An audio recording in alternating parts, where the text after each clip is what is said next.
Hi guys, welcome back to the Boot Room. My name's Boovy and we're talking about the Champions League 5 at 5. We're going to do 5 really interesting ways that the Champions League can be won by different teams this year. Sick of always the same sort of teams being rumoured. There will be some of these teams mentioned in this, but just different reasons and routes to the final for some clubs. We're going to talk about 5 different aspects. The first one would be the first Champions League win for the Parisians, PSG, in the modern era anyway. PSG have got some extraordinary players. They've got the likes of Neymar, Mbappe. Everyone knows about that. But no one's really talking about them to win the Champions League. They beat Real Madrid. They got one of the highest points totals in the groups this season. They didn't lose to Real Madrid as well in the reverse leg. They sort of undefeated in the big game. They came top ahead of Real Madrid in their group. The likes of Icardi's come in. He scored 8 goals in 10 appearances. Despite people saying that Icardi's a little bit finished, a little bit washed up, which I couldn't really believe. In the middle of the park, they got Verratti, who's arguably one of the best midfielders in the world. They got Thiago Silva in his prime, roughly, maybe a little bit over it. And then in goal, I think a massive difference is Keylor Navas, who is a Champions League winning goalkeeper. So they've got a lot of quality there. The issue is, I think, for a lot of football fans is Thomas Tuchel a top manager? Unai Emery looked decent at PSG, and look what happened to him. So it's a tough one to say. Of course it is, but Thomas Tuchel has got the intensity, the tenacity. Obviously, he used to manage Dortmund, sort of Klopp-esque in a lot of different ways in terms of how he likes his side to press.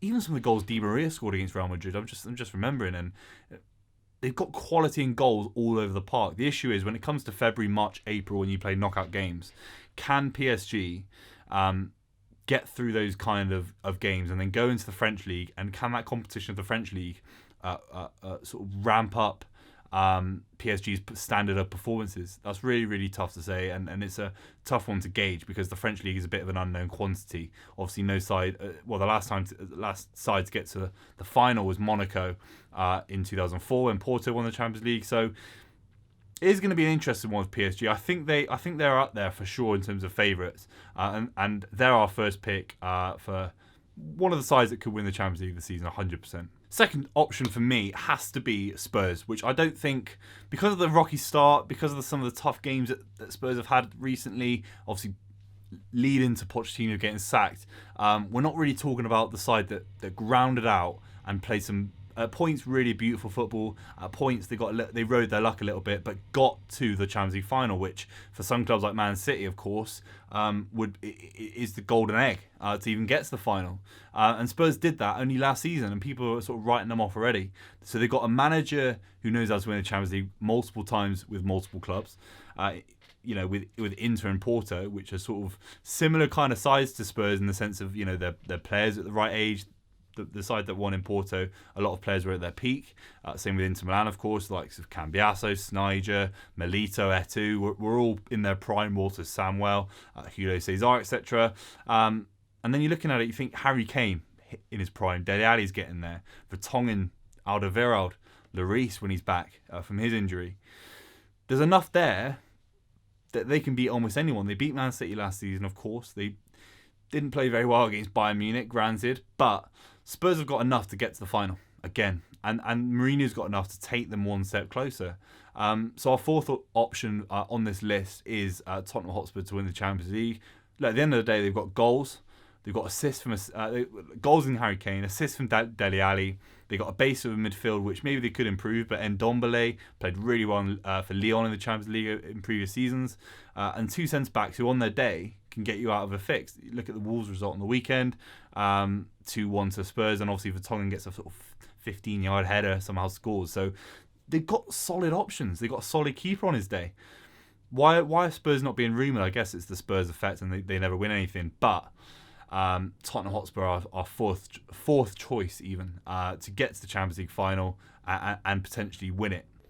Our third option is Bayern Munich, and this is a really interesting one because Bayern Munich are always rumoured to win the Champions League at the start of the season. They're probably always top 5 because of how strong the German league is, how strong Bayern Munich have been for probably 50, 60 years, to be honest with you, consistently strong in the German league, the Bundesliga. With Hans-Dieter Flick as manager, it's obviously not ideal. They would have liked a bit more of a philosophical kind of long-term manager there and not a caretaker to take them on. But They beat Werder Bremen 6-1 on the weekend. Coutinho with an exceptional hat trick. Munich players are coming out and saying we really want Coutinho to sign permanently from Barcelona, and Coutinho has been a revelation in Germany, in Bavaria. They've got creativity up front. They've got a midfield with Thiago and people like that. They've got a centre-back with experience who's won a Champions League in Jerome Boateng, who actually did get destroyed a little bit by Werder Bremen's first goal. But he's still, an option. Manuel Neuer is a world-class keeper. They've got fullbacks, Alaba, likes of those guys that can get you through a game and be world-class. So they've got so much going for them. Serge Gnabry's had a great season and obviously smashed Spurs at the new White Hart Lane. So they've got, obviously on the pitch, Bayern Munich are always going to be very, very strong. But there are certain players that are clicking at the right moment where you think Lewandowski's in the form of his life, arguably. And he's had incredible seasons previously under Guardiola. It's going to be really, really fascinating to see what Bayern do. Obviously, they've got Chelsea. Will they be haunted by what happened in the Champions League final? I highly doubt it. They went on to win it after that. So, not too much of a concern. So I have to say that Bayern Munich, if it wasn't for their manager situation, although Flick is a very, very experienced manager, he used to manage, be the assistant coach for Germany for a lot amount of time. He used to play for Munich. So Flick's a great option in terms of interim. He's not a Freddie Ljungberg type in terms of having zero experience in the game. I think he even managed Hoffenheim in the early 2000s. So he's not a bad manager by any stretch of imagination. If he gets given the deal, that's a completely different sort of perspective. But Bayern Munich on the pitch, there's no question that they are one of the strongest sides in the Champions League for sure. If they can sort their manager situation out, maybe give him a contract, then suddenly they're looking like a really, really stable prospect at Bayern Munich. And number 2 is Manchester City. They've got a horror tie against Real Madrid. Real Madrid are one of those sides that can win a game in the Champions League when they're playing poorly. Man City certainly aren't. That's fair to say, and that's why between the two sides there's 13 Champions League titles and all 13 belong to Real Madrid. Man City on the day can get through this game. Man City can beat them home and away. They're that good. The likes of De Bruyne, Sterling, Sane, Aguero, when he's back from injury, he's currently injured. Laporte at the back is obviously a monstrous option. If City can sign maybe a midfielder or a playmaker, they've suddenly got legs. Phil Foden, will he start at the Bernabeu? Probably a bit too much for him at this stage, but they've got enough quality to beat Real Madrid, and suddenly if you can beat Real Madrid, you can beat anyone. So Man City are our fourth choice purely based on the fact that if it's now or never, isn't it? It's now or never.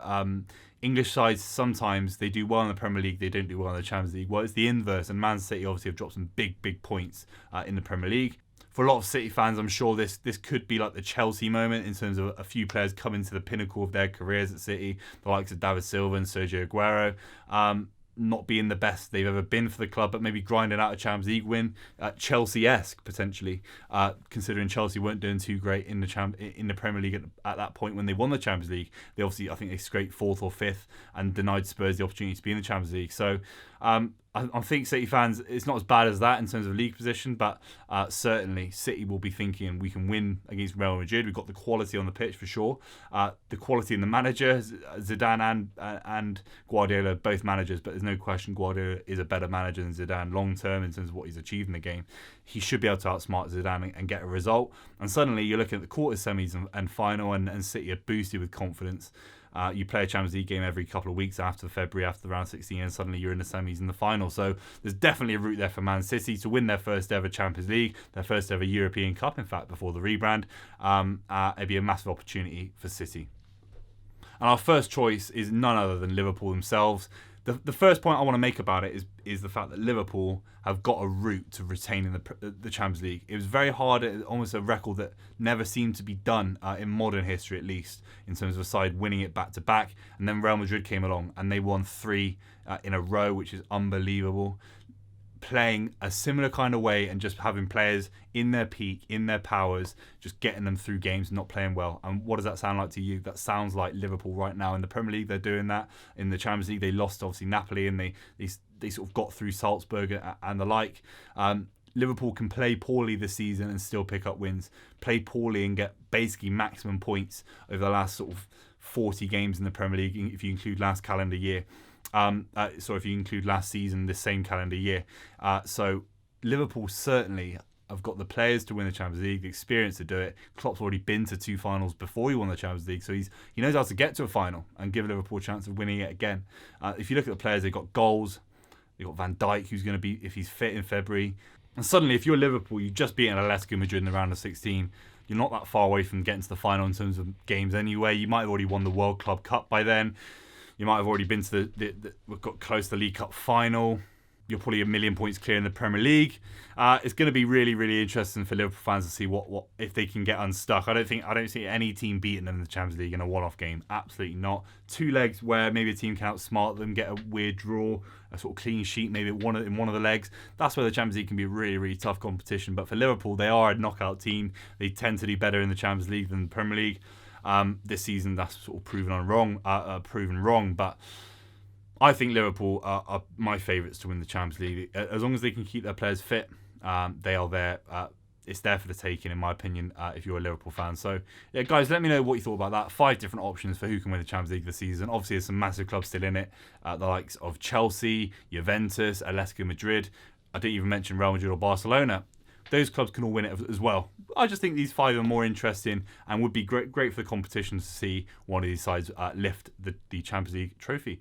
So yeah, guys, let me know in the comments below what you thought about that. Check out the rest of the content on the Boot Room. We're doing more regular content as we speak. Make sure to like, comment, subscribe, and we'll see you soon.